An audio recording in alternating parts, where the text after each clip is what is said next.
ابو جہل وہ بدبخت کافر تھا جس نے ساری زندگی رسول اللہ صلی اللہ علیہ وآلہ وسلم کو تکلیف اور دکھ کے علاوہ کچھ نہیں دیا۔ فرعون اور نمرود کی موت کی طرح ابو جہل بھی کتے کی موت مرا۔ حضرت عبد الرحمن بن عوف رضی اللہ تعالیٰ عنہ سے مروی ہے کہ جب جنگ بدر کا میدان لگا ہوا تھا، معاذ اور معوذ رضی اللہ تعالیٰ عنہ میرے پاس آئے۔ انہوں نے مجھ سے دریافت کیا کہ چچا جان، ان لوگوں میں سے ابو جہل کون ہے؟ میں نے ہاتھ کا اشارہ کرتے ہوئے ان کو بتایا کہ وہ ابو جہل ہے۔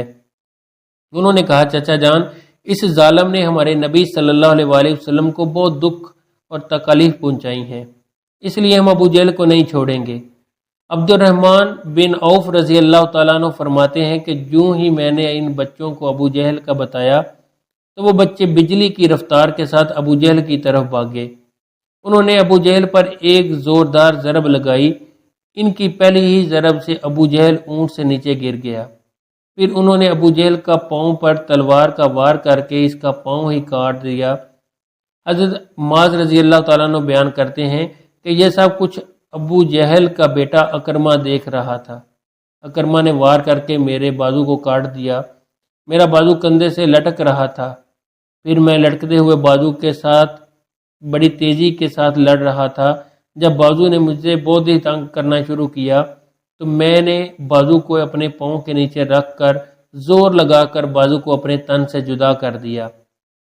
حضرت معاذ رضی اللہ تعالیٰ عنہ سے مروی ہے کہ میں نے موقع پا کر ابو جہل پر پھر وار کیا، جس سے ابو جہل کے جسم سے خون کے فوارے جاری ہو گئے۔ ابو جہل کو موت کی گھاٹ اتار کر یہ دونوں بچے رسول اللہ صلی اللہ علیہ وآلہ وسلم کے پاس جا کر عرض کرنے لگے، یا رسول اللہ صلی اللہ علیہ وآلہ وسلم، ہم ظالم ابو جہل کو قتل کر آئے ہیں۔ طبری میں بیان کیا گیا کہ ابو جہل ابھی قتل نہیں ہوا تھا، بلکہ وہ درد سے چلا رہا تھا، تڑپ تڑپ کر درد سے چلاتے ہوئے موت کا انتظار کر رہا تھا۔ جب جنگ بدر ختم ہوئی تو رسول اللہ صلی اللہ علیہ وآلہ وسلم نے تمام صحابہ کرام کو حکم جاری کیا کہ ابو جہل کو تلاش کیا جائے۔ سب صحابہ کرام ابو جہل کی تلاش میں مگن ہو گئے۔ حضرت عبداللہ بن مسعود رضی اللہ تعالیٰ عنہ بھی ان میں شامل تھے۔ حضرت محمد صلی اللہ علیہ وآلہ وسلم نے تمام صحابہ کرام کو ابو جہل کی ایک نشانی بتائی کہ ابو جہل کے گھٹنے پر نشان ہوگا۔ صحابہ کرام رضی اللہ تعالیٰ عنہ نے عرض کیا، یا رسول اللہ، ابو جہل کے گھٹنے پر وہ نشان کس طرح آیا؟ رسول اللہ صلی اللہ علیہ وآلہ وسلم نے فرمایا، ایک دفعہ میں اور ابو جہل عبداللہ بن جدعان کے گھر دعوت میں شامل تھے۔ اس وقت تمہاری عمریں بہت چھوٹی تھیں۔ ہم دونوں میں کسی بات کو لے کر لڑائی ہوئی۔ میں نے ابو جہل کو زور سے دھکا دیا، جس کی وجہ سے ابو جہل زمین پر گر پڑا۔ ابو جہل کے گھٹنے پر گہرا زخم آیا۔ وہ زخم تو ٹھیک ہو گیا، لیکن اس کا نشان آج بھی ہے۔ یہاں ابو مسعود رضی اللہ تعالیٰ عنہ فرماتے ہیں کہ میں میدان میں ہر لاش کو الٹا الٹا کر دیکھ رہا تھا کہ مجھے ایک جگہ پر ابو جہل زخمی حالت میں نظر آیا۔ میں اس کے پاس گیا تو میں نے دیکھا کہ وہ ابھی مرا نہیں تھا، بلکہ زندگی کی آخری سانسیں لے رہا تھا۔ اس کے جسم سے خون کے فوارے جاری تھے۔ پھر میں نے رسول اللہ صلی اللہ علیہ وآلہ وسلم کی بتائی ہوئی نشانی کو دیکھا تو مجھے یقین ہو گیا کہ یہی ابو جہل ہے۔ میں نے اس کی گردن پر اپنا پاؤں رکھ کر اس کو زور سے گھسیٹا تو درد کے مارے اس کی چیخیں نکل پڑیں۔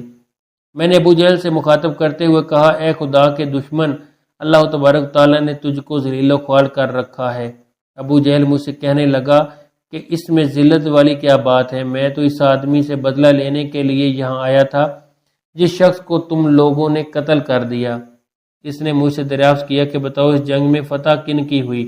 میں نے کہا، اس جنگ میں فتح اللہ تعالیٰ کے سچے رسول صلی اللہ علیہ وآلہ وسلم کی ہوئی۔ پھر اس نے کہا کہ اے ابن مسعود، چرواہا ہے تو بہت ہی اونچی جگہ پہنچ گیا ہے۔ دوسرا قول یہ بیان کیا جاتا ہے کہ حضرت عبداللہ بن مسعود رضی اللہ تعالیٰ عنہ نے بیان کیا کہ میں نے ابو جہل سے کہا کہ تیرا قاتل میں ہوں۔ ابو جہل نے کہا کہ نہیں، تجھ سے پہلے مجھے کوئی قتل کر گیا ہے۔ ایک قول یہ بھی بیان کیا گیا ہے کہ جب ابن مسعود رضی اللہ تعالیٰ عنہ ابو جہل کے سینے پر بیٹھ کر کہنے لگے، اے اسلام کے بدترین دشمن، تم تو فرعون سے بھی زیادہ بدبخت نکلے۔ فرعون نے بھی مرتے وقت اپنی غلطیوں کو مان لیا تھا، میں غلط تھا، لیکن تم تو مرتے ہوئے اسلام کے خلاف بکواس کر رہے ہو۔ یہ سن کر ابو جہل نے جواب دیا کہ اپنے آقا محمد صلی اللہ علیہ وآلہ وسلم کو جا کر میرا یہ پیغام دینا کہ ابو جہل تو اس دنیا سے چلا گیا، لیکن وہ یہ پیغام دے گیا کہ حضرت محمد صلی اللہ علیہ وآلہ وسلم کا سب سے بڑا دشمن میں ہوں۔ ابو جہل کی زبان سے یہ سن کر میں نے ابو جہل کی تلوار پڑھی اور اسی سے ابو جہل کے جسم سے اس کا سر جدا کر کے رکھ دیا۔ فرماتے ہیں کہ میں نے جسم سے سر کو جدا کر کے نبی کریم صلی اللہ علیہ وآلہ وسلم کے پاس لے گیا۔ میں آقا دو جہان صلی اللہ علیہ وآلہ وسلم کی بارگاہ میں ابو جہل کا سر پیش کرتے ہوئے عرض کی، یا رسول اللہ صلی اللہ علیہ وآلہ وسلم، یہ لو ابو جہل کا سر۔ رسول اللہ صلی اللہ علیہ وآلہ وسلم نے فرمایا کہ قسم ہے اس ذات کی جس کے قبضے میں میری جان ہے، بے شک یہی ابو جہل کا سر ہے۔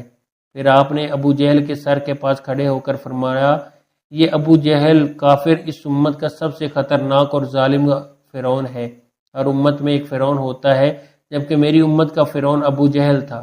اللہ تعالیٰ کا لاکھ لاکھ شکر ہے یہ بدبخت ہلاک ہو گیا۔ روایات میں اس طرح بیان کیا گیا کہ رسول اللہ صلی اللہ علیہ وآلہ وسلم شکرانے کے نفل ادا کیے۔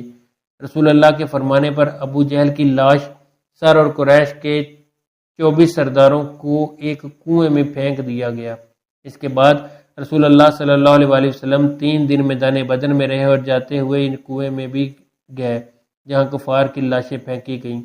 آقا نے کنویں پر کھڑے ہو کر قتل ہونے والوں کو یہ فرمایا، اے کنویں میں پھینکی گئی لاشوں، کیا تم نے اللہ تعالیٰ کے وعدوں کو پورا ہوتے ہوئے پا لیا ہے؟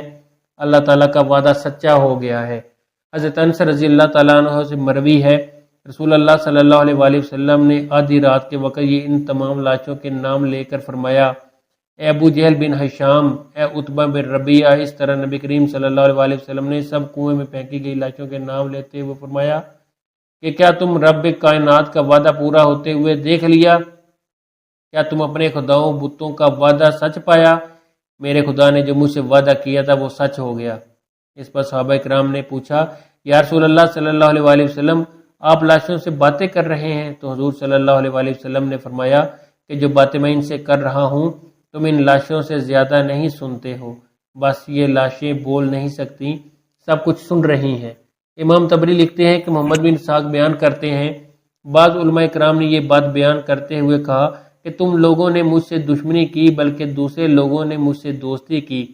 تم نے مجھ کو میرے ہی شہر سے نکال دیا، دوسرے لوگوں نے مجھ کو اپنے شہر میں پناہ دی۔ تم لوگ مجھے جھوٹا کہتے تھے اور دوسرے لوگوں نے مجھے سچا اور آخری نبی کہا۔ تم لوگوں نے مجھ کو بے شمار تکالیف دی لیکن دوسرے لوگ میری تمام پریشانی میں شریک رہے۔ اس کے بعد رسول اللہ صلی اللہ علیہ وآلہ وسلم نے فرمایا کہ میں نے تو اپنے رب کائنات کے وعدے کو سچ پایا ہے۔ ناظرین، اگر آپ کو آج کی ہماری یہ ویڈیو اچھی لگی ہو تو ہمارے چینل کو ضرور سبسکرائب کریں اور ساتھ میں لگے ہوئے بیل آئیکن کو بھی دبا دیں تاکہ ہمارے آنے والی تمام ویڈیو آپ تک بر وقت پہنچتی رہیں۔